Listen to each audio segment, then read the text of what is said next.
3 دوستوں نے جن کی شادی نہیں ہو رہی تھی ملک کے بادشاہ کو ایک درخواست لکھی کہ ان کی شادی کروا دی جائے۔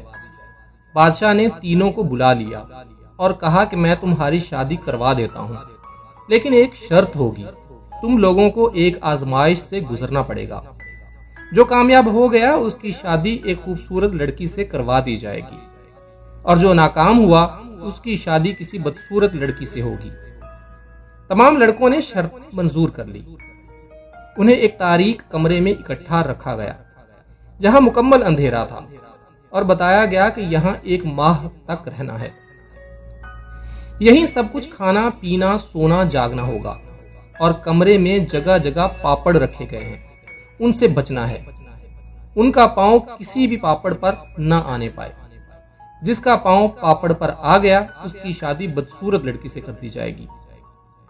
تمام دوست اس آزمائش سے صحیح سلامت گزرنے کے لیے مکمل احتیاط سے رہنے لگے۔ 9 دن خیریت سے گزر گئے۔ 10ویں دن ایک دوست کا پاؤں پاپڑ پر آ گیا۔ فوراً اسے سپاہی کمرے سے نکال کر لے گئے اور اس کی شادی بدصورت لڑکی سے کر دی گئی۔ اب 2 دوست خوش ہوئے کہ اب جگہ کھلی ہو گئی ہے۔ 20ویں دن ایک اور دوست کا پاؤں پاپڑ پر آ گیا اور سپاہی اسے بھی روتا دھوتا لے گئے۔ اب تیسرا اکیلا رہ گیا۔ اس نے باقی دن خیر خیریت سے گزار لیے۔ آزمائش پوری ہونے پر اس کی شادی ایک بہت ہی خوبصورت لڑکی سے کر دی گئی اور وہ خوشی خوشی رہنے لگا۔